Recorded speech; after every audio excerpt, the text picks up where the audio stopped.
Ngayon na po. Yeah. Babe. Hindi ko alam paano nangyari sa atin. Pero, ayun. Kailangan talaga mag-let go. And, ayun. Mahal pa din kita, pero kailangan ko ng kalimutan. Really? Sigurado ka dyan? Kailangan na po. Siguro kailangan na po kasi Stephanie, there's something wrong sa kwento na to. Sa ilunti mo yan, mali. You give up easily. Ang pinag-uusapan natin dito, Stephanie, is someone being the source of your happiness. Tama, mali? tama po. Tama po. And you just give up right away. Gusto kong magalit sa'yo ngayon. Alam mo kung bakit? It's not because of this person. It's because paano pag nagmahal ka ulit at meron pa palang paraan para ipaglaban and you give up this easily. How will you able to find your one true love? Diba? If it's really, diba, if it's so much easy for you to let someone go, someone that you claim to be very important sa'yo, I don't understand. English, oh. Hala. Ano po, kung ako na lang po yung nag-hold on. Hindi yun ang point ko. Hindi ko ma-word out ng tama. Okay, paliwanag natin mga kaibigan. I am not telling you na habulin mo siya. Alright? Pero I want you to tell him what you have for him. How exactly you feel right now. That you honestly love this person. That you wish for him to be back, although you're not asking for him to be back. Tama ba ako? Opo, nag-gets ko na po. Oh, buti naman. Susulatan sana kita. Nag-gets ko na po. Ngayon lang. Ngayon lang. Tatanungin kita ulit. Kung mag-text yan ngayon, Stephanie, mahal pa rin kita. Ano reply? Mahal pa din kita? Stephanie, babalik ako sa'yo. Anong reply mo? Hindi ganun kadali yun. But?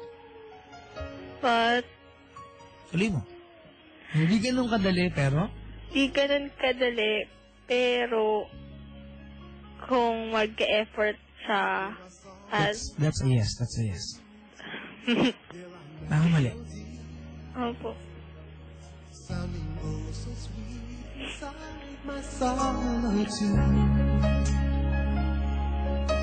There are rhymes, there are remedies for a lonely heart. You miss the guy so much. Opo. But you are so much full of hatred. Galit na galit ka ngayon. Opo. Unfair. Di ba? Sobra po. Paano niya kalang itapon ng gano'n sa wala kakwenta-kwentang dahilan yung 9 na buwan? Well, at least alam natin kung ano nawala sa kanya. Nasabi mo. Dumating man yung araw, yung oras na magmahal ka ulit, wala kang what if. Alam mo na ibinigay mo sa kanya dapat para sa kanya. Opo. We are not asking him to go back to you. We are letting him know what's his losing. Alright, say thank you, say sorry, say goodbye. Ano tawagan nyo? Babe. Go ahead. Sorry, thank you, and goodbye.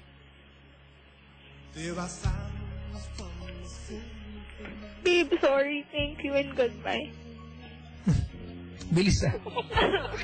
Ayoko na po si patagalin eh.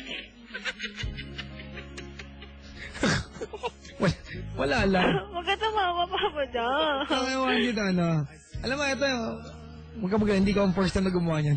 I want you to say thank you for every little thing. Kung meron kang maaalala, kung binigyan ka niya ng ballpen na wala kang pasulat, kung dinala ka niya ng kwek na merienda nang gutom ka, pagpasalamatan natin. Mag-sorry ka sa lahat ng pagkakataong hindi mo siya na-replyan. Di ba na nag-comment ka sa picture ng iba, nagselos siya, mag-sorry tayo. Lahat ng pwede maalala. Say sorry, say thank you, and then say goodbye. Sige, lahat po ng pwede ko maalala? Go ahead. Sige po. Thank you. Kasi binigyan mo ako ng flowers, saka letter nung third month natin. Tapos, thank you kasi nagpunta ka nung Valentine's. Tapos, sinurprise mo ako. Tapos, thank you kasi tinanggap ako ng family mo ng sobra. Kasi, nang walang, tinanggap nila ako ng sobrang warm.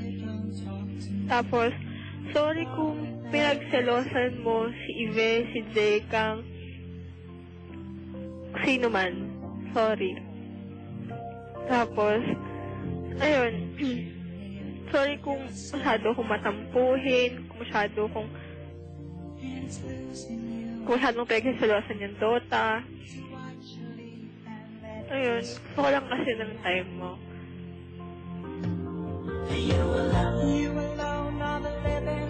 Sorry sa mga times na nag-aaway tayo.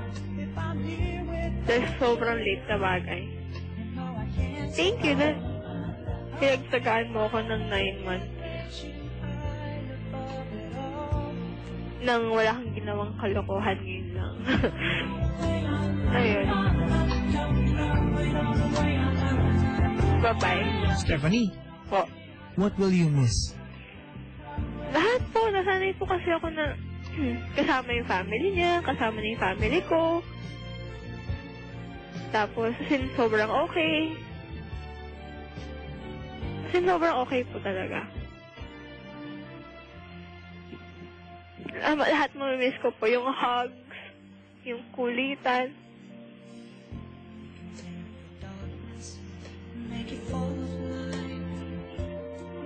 Lahat po. I can't believe and let this feeling ride. This happy room would be enough. Ayun lang po. And I won't even have your shoulder or the crying heart. Papadyak. Nilungkot ako.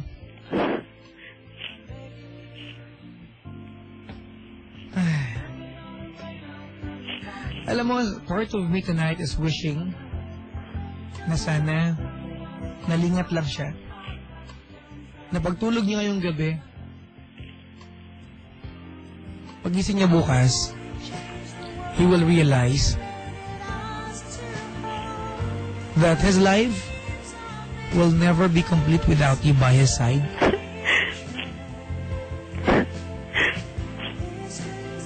Na sana pagising niya bukas, he would find that composing a text message for someone is more meaningful kung sa'yo isa-send. Na sana every time he would log onto Facebook, picture mo gustong titigan. I'd like to wish na one day, maglalakad kayo na magka-holding hands ulit. Ulit. But I guess he'd given up on you. And tonight, as much as I'd like na ipamukha sa'yo na you still love the guy, nararamdaman ko na you've given up on him. Nalulungkot lang ako. It's just feeling ko lang, I'm not part of this story, pero it's just a very wonderful story just to throw it away. Ay, opo. Kasi, nangihinayang din po ako. Lahat ng love songs na nagustuhan nyo, you would hate all of those songs. Lahat ng pelikulang pinanood nyo. Pagkain, babulutin yung kainin. Diba? Anyway, gusto natin tanggapin ngayong gabi na sana. Yung pagkawala niya would lead you to someone right for you. Opo. Congratulations, Stephen. Thank you. Pasaan po. You are very intelligent. Thank you po. Hindi ko alam if this is a compliment. But ikaw yung mangilang-ilang taong nakausap ko na may ability maging logical pag nasasaktan na. Sailon Sing, di ba? Very logical. Maraming salamat sa kanya dahil kahit paano tinurungan kanyang ma-discover tong part ng pagkatao mo na ganyan. Opo. Na kaya mong ipaliwanag sa sarili mo na it's just another heartaches that it will pass. Thank you so much, Stephanie, for calling me. Natutuwa ako sa'yo. Diba? Parang napaisip ako ngayong gabi, mga kaibigan. Parang nag-flashback ang buhay ko sa harap ko. Usap ko si Stephanie. Thank you po, Papa Jack. I admire you for being that person. Thank you po. Salamat. Salamat sa pagtawag. Sige po, thank you po. Magandang gabi sa'yo. Bye-bye po. Ay, Sailon Jing. Unang tawag, malungkot. Story of separation.